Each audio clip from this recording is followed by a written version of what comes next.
એમ કોઈ સેવા કે ને કોઈ પૂજા કે. ભગવાન તમે કોને કયો? હે ભગવાન કોને સમજો છો? જેને દુનિયા બનાવી ભગવાન. બરોબર, ઈચ્છા પૂરી કરે ભગવાન, આપણું પાલન પોષણ કરે ભગવાન. બરોબર, પાછા સુપ્રીમ પાવર કે જે આદિથી અંત સુધી છે. બરોબર, જે નિર્ગુણ છે, નિરાકાર છે, જે ઊર્જાનો સ્ત્રોત છે. ભગવાન એક જ છે, પણ એ નામ જુદું છે અને એનું રૂપ જુદું છે. આપણા હિન્દુ ધર્મમાં, સનાતન ધર્મમાં ભગવાન એક જ છે. કે રામ ક્યાંથી આવી ગયા, શિવ ક્યાંથી આવી ગયા, અનેક થઈ ગયા ને, પણ એકના જ નામ જુદા જુદા છે. અને નામ જુદું હોય તો રૂપ જુદું હોય ને. જેટલા નામ એટલા રૂપ. બ્રહ્માજી કેવા 4 મુખવાળા, કમર ઉપર બેસેલા, અને વિષ્ણુ ભગવાન કેવા શેષ શૈયામાં સૂતેલા, હાથમાં શંખ ચક્ર ગદા પદ્મ ધારણ કરવા વાળા. બ્રહ્મા તરીકે સર્જન કર્યું, પછી પાલન કરીને વિષ્ણુ બન્યા, સંહાર કરીને મહાદેવ શિવ બન્યા. પછી એને જુદું જુદું કામ કરાવવા માટે પાછા જુદા જુદા પાછા રૂપ. સૂર્યનારાયણ, ચંદ્ર, જળદેવ, પૃથ્વી માતા, આ બધા કર્યા ને, તો એ બધા જુદા જુદા દેવ થયા. તો એની પૂજા કરવી એટલે શું? આપણે અર્ઘ્ય અર્પણ કર્યો, એ શું કર્યું કહેવાય? એ સૂર્યનારાયણની પૂજા થઈ કહેવાય. એનું નામ લઈએ, એનું સ્તુતિ કરીએ, એની પૂજા કહેવાય. પૂજા કરવામાં શું કરાવવાનું હોય? તો કે પૂજામાં એ વિવિધ પ્રકાર છે. 5 પ્રકારે પૂજા થાય, 16 પ્રકારે થાય. રાજા હોય તો રાજોપચાર કરે પૂજામાં એ વિભાગ છે ઘણા બધા. એટલે નાનામાં નાની પૂજા પંચોપચાર પૂજા કે. ભગવાનની પૂજા કરવામાં શું કરવું? પહેલા આવો, પછી આસનમ. આસનમ એટલે બેસવા માટે આસન દેવાનું. પછી શું કરીએ એને? પાણી. Very good. તો પછી એને એ થાક્યા પાક્યા હોય તો એના પગ પહેલા આપણે ત્યાંથી આવતા ને, તો એના પગ ધોવામાં આવતા, એટલે એના પગ ધોવે.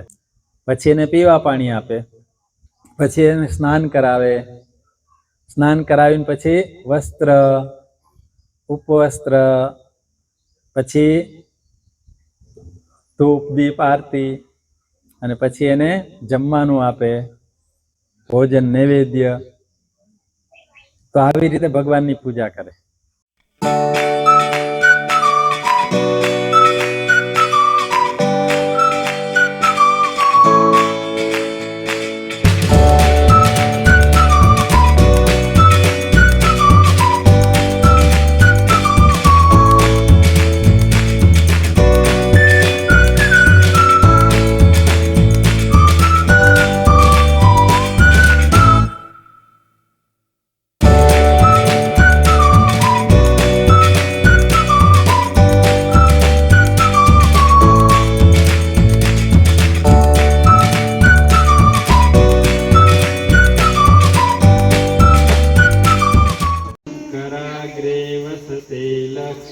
કરમૂલે સરસ્વતી.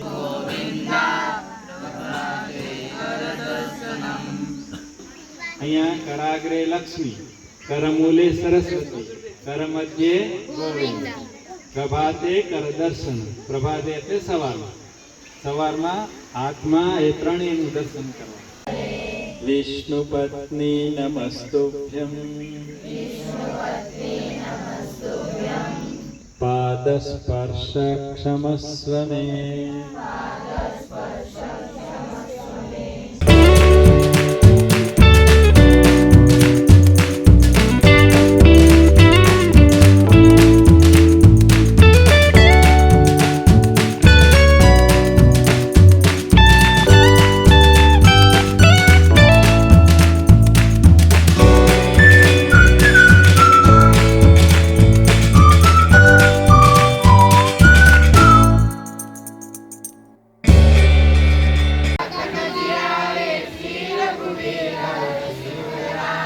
रघुपति कीन्ही बहुत बड़ाई,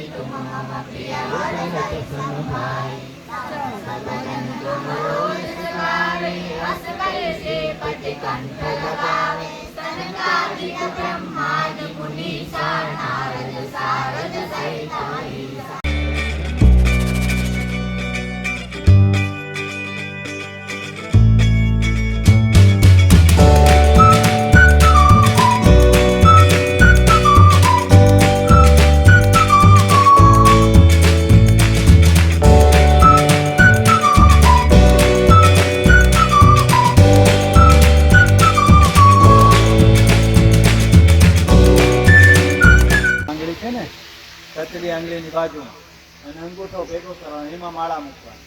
પછી આ મોટી આંગળી છે ને એનાથી પારાને ફેરવવા.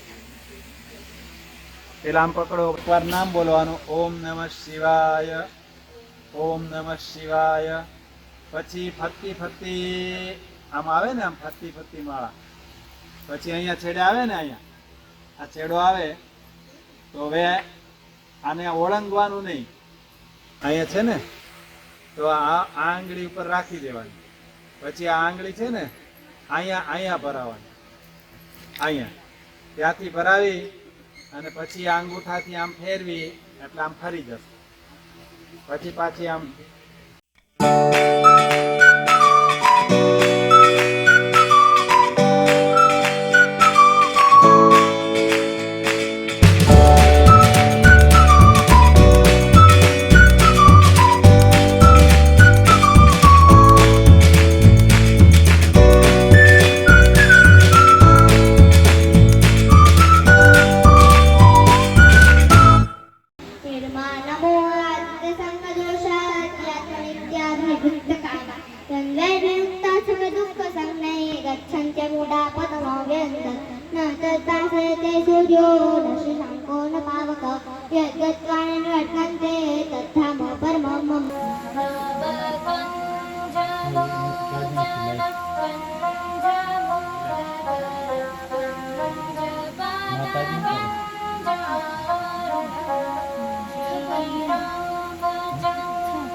આમ આમ પકડવાનું.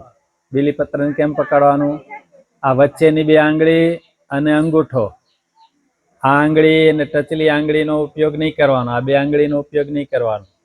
આ ભાગ, આ જે પાછળનો ભાગ છે, આ આગળનો ભાગ છે, એ શિવલિંગ ઉપર આવવો જોઈએ. એવી રીતે બીલીપત્ર ચડાવવાનું. આમ ભાવ કરી અને આમ અર્પણ કરવાનું.